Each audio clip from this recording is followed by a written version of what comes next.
Guys, samahan niyo ako today guys, ay pupunta ako dito sa sa malaking shopping mall sa lugar ng aking boyfriend. So, waiting for the train. Hindi pa kasi dumating yung train. Antay ko pa. Kasi magte-train ako guys. Kasi may bus naman dito sa lugar nila. Pero, mag-train na ako kasi easy lang kasi magsakay ng train papunta ng city dito sa lugar ng aking boyfriend.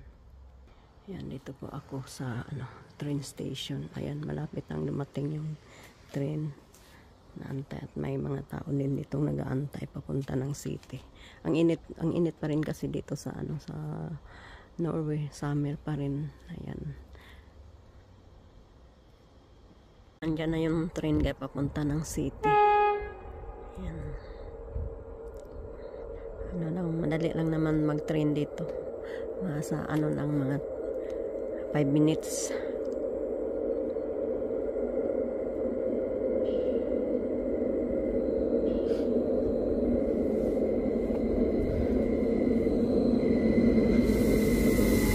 Dumating na ako dito sa city. Hindi naman masyadong kalakihan tong nila guys, city guys, kasi parang province lang din to. So marami din taong pumupunta dito. Dami ding tao. Ayan yung pong shopping mall nila dyan. Yung shopping mall. Doon tayo, doon ako doon ako pupunta. Ikot-ikotin ito nating lugar na ito. Okay din naman ang lugar nila. Hindi naman masyadong talaga boring. Hindi ko pa kasi nag-try dito na guys pumunta na mag-isa. Kasi every time naman kasi pupunta kami dito sa shopping mall. Kasama ko o yung boyfriend ko. So ayan, sinubukan kong makapunta mag-isa dito para alam ko kung paano libutin tong city nila. Mga shopping mall kasi kung hindi kasi ako pupunta dito na mag-isa, hindi po ako matuto na pumunta dito sa mga tindahan dito or especially dito sa shopping mall nila. In fairness guys, ang lugar ng aking boyfriend is napakaganda na maraming mga gandang mga tanawin dito. Ayan yung napakita ko sa inyo yung mga video clip ko. Ay napakaganda talaga ng lugar nila. Mas marami pa akong na-experience o marami pa ako ditong napuntahan na napakagandang mga view kaysa doon sa Trondheim. Kasi alam niyo naman guys, hindi may sasakyan ako noon pero hindi masyadong nagda-drive yung ex ko. Kaya hindi ko po yun na-explore yung mga lugar doon. Pero in fairness naman, ang Trondheim kasi isa tourist spot. So marami ding magandang mga lugar doon. Kaso lang, madalang lang mag-drive si Roger. Pero yung boyfriend ko ngayon, napakahilig mag-drive. Kaya almost nalibot ko na itong mga magandang lugar nila dito. Uy, timing guys. Hindi ko alam na may market pala sila dito sa sa city. Ayan Pero karamihan naman dito guys sa Norway, pag maganda ang panahon ay yan sila, nagma-market. Ayan, tulad doon sa Trondheim. May mga tinda sila. May mga tinda sa kung ano-ano dyan. Kung ano ito, mga candy, may nag-herdo din. Ayan, mga laruan.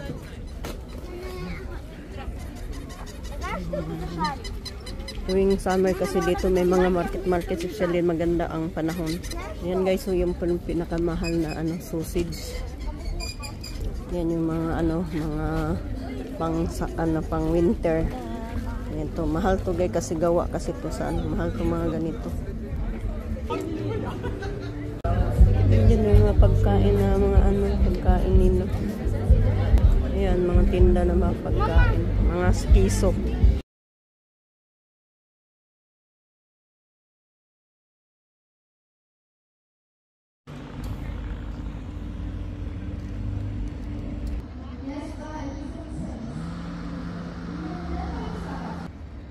Yan guys, ang ganda ng ano. Ditong mga view nila.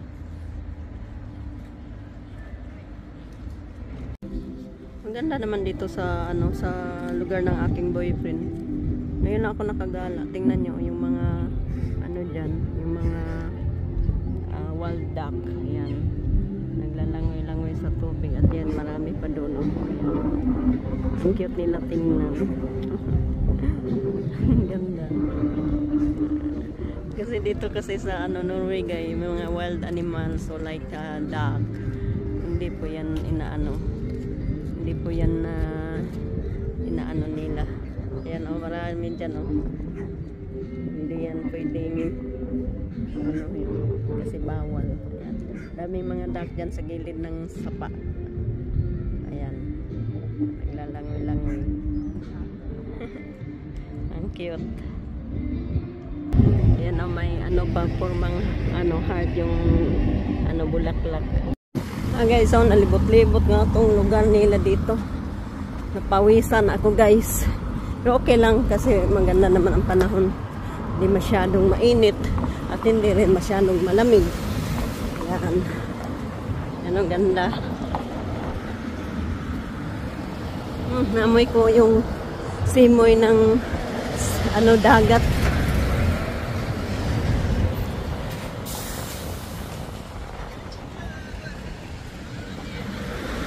Daming nag-ano ngayon, pumupunta dito. So, ito na tayo sa entrance ng kanilang big shopping mall.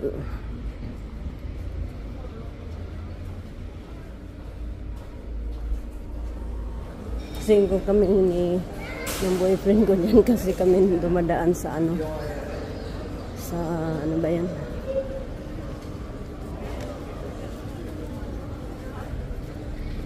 doon kami sa ano, sa ano ng sasakyan.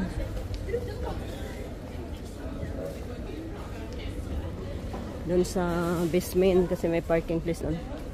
Yan, mga tinitinda nila dito. Yan, may barber shop. May coffee shop. Yan, mga ano, mga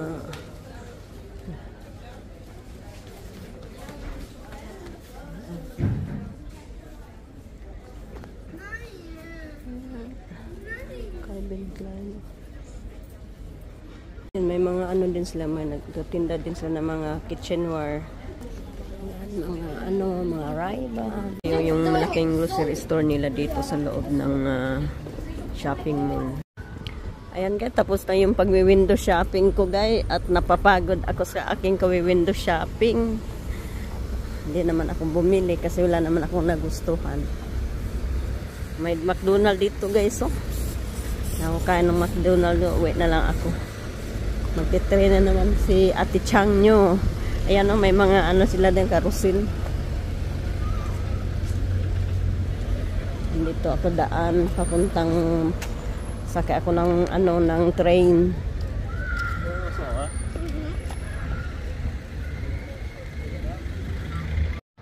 Guys, mga unta guys, oh, daming bunga ng ano bang tawag nito eh. Imutan kong bunga nito dito. Ito yung ano ni ng boyfriend ko dito.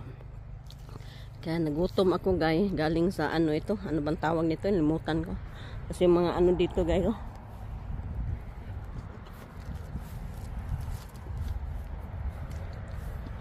Yan po yung libere, yan. Yan, daming bunga. Ito guys yung ano, blackberry. Yan. Sarap din to kainin. Masamis. Yan yung puno niya. Napaka-iksi ng puno. Tapos ayan po yung ano, yung apple. Tapos oh, nakapunta ako doon sa kabilang ibayo doon sa kapitbahay ng boyfriend ko, nang umitas ako ng cherry at ito matamis. Ayan. Hindi pa yan nakakain yung ano na yan, kay apple na yan. Pero ito lang. Nalimutan ko na itong pangalan nito guys eh. Ayan, daming bunga din yung puno ng apple. Ayan, napaka ano lang. Magsilaglagan na lang na yan. Wala naman kakain. Hindi naman maubos ng boyfriend ko. Yan, kain tayo. Hindi pa ito masyadong ano. Hindi pa masyadong hinog. Kasi pakla pa konti. Ito dito sa kabila. Hindi pa masyadong hinog ito. Parang hinog na to. Hello guys, dito naman kami guys sa Kakahuyan. The forest of the Norway. And it's difficult to walk because it's something like the grass that it can burning your skin. And we're going, pupunta kami guys kasi manguha kami ng mushrooms. Tayo na akong uyab.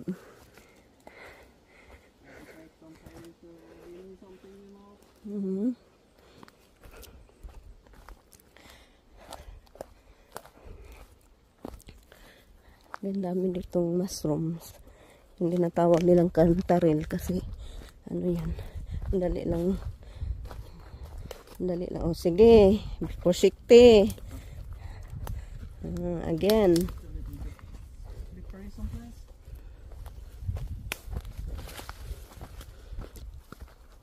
Kaya pala guys, dami ditong mushroom tumutubo kasi yung lupa is ano siya. Medyo basa. That's why I understand my love because the mud was like wet. Yeah. So that's why the mushroom can be. Yeah, I'm talking about the mushroom that can be.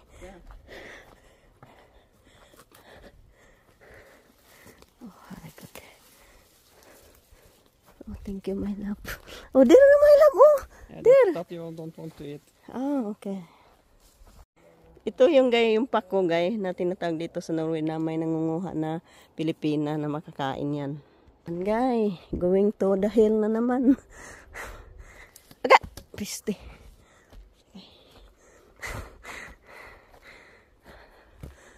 And dito kami sa ilalim ng kakahuyan.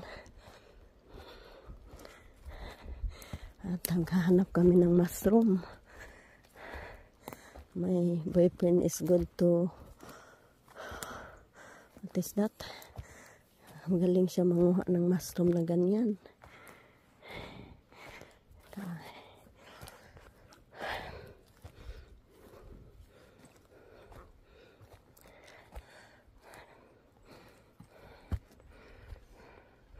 Yan kaya kakahuyan kayo. Parang nakakatakot pero hindi naman. Okay, guys, so ito po yung kantaril. Dami. Ayan, oh. Ayan. Yan po ang kantaril na tinatawag dito sa Norway. Napakasarap na mushroom. Very healthy. Can my love taking? I don't know how to pick it. Show you? Show you? Yeah. To be honest, this is the first time. Yeah. Take a knife like this. Okay. You put it like in this. Yeah. How did you know that you saw the color? Oh. And it's here every year. Ah, okay. Every year. Just do like this. Yan pong mushroom dito na kantaril. At napakasarap yan igisa ng butter.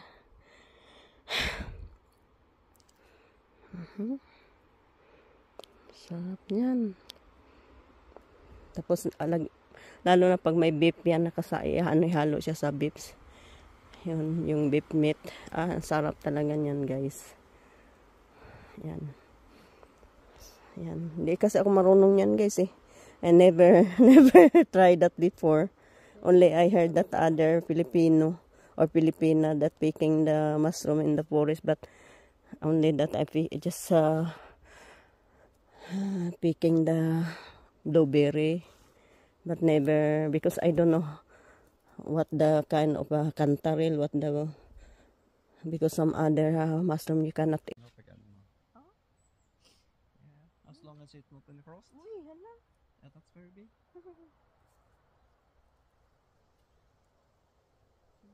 go up again? You can pick the cantarell the whole fall, you know. Oh, Yeah. even about in the winter? No, not when it's snow and frost. Then it don't grow anymore, you know.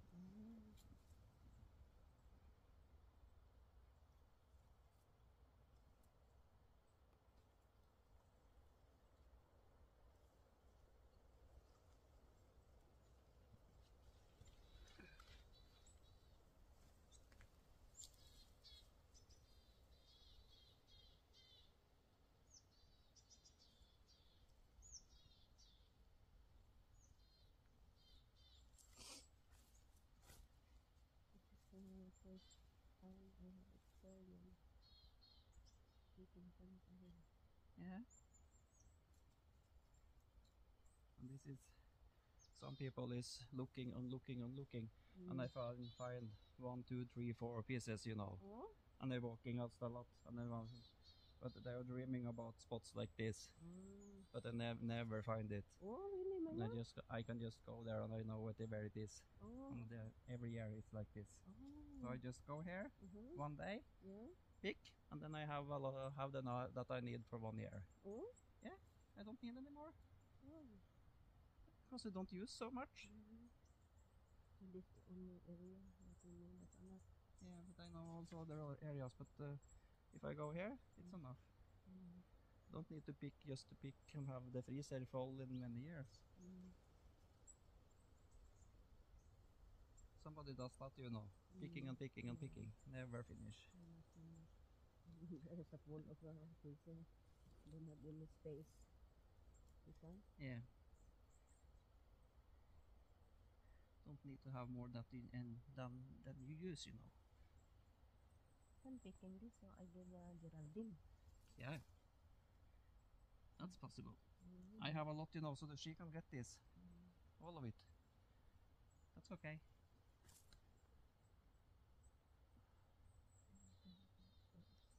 Because I have a lot in my freezer. Every year you go and picking. Yeah, I used to take 1 or 2 days like this, evenings, and picking some. Yeah, quite easy, you know. You teach me everything that I never do.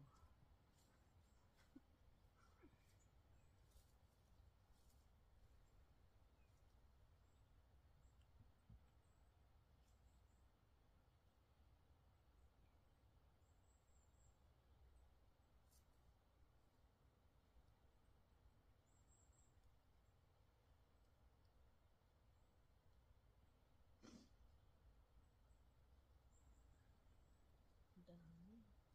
There's a lot. In this down. Yeah, many of them are hiding. You know how people facing picking this? Thailander. Like this? Most people like to picking this. It's a Thailand. People.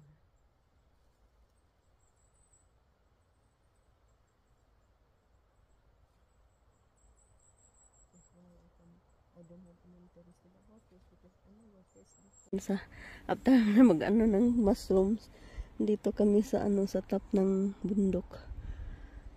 Ganda.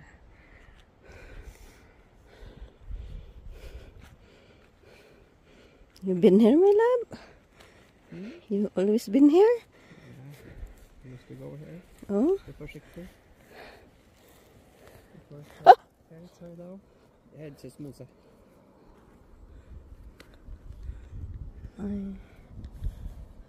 Hala ba mushroom there? Yeah, we are walking down here, you know. Ah, okay.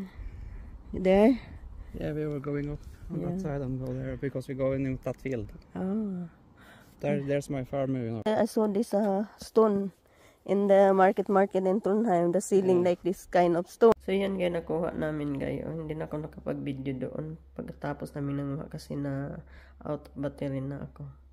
Ayan, dami guys. Sarap niyan pag iluto sa sa butter. Ayan o. Tapos magawa ng ano, sauce.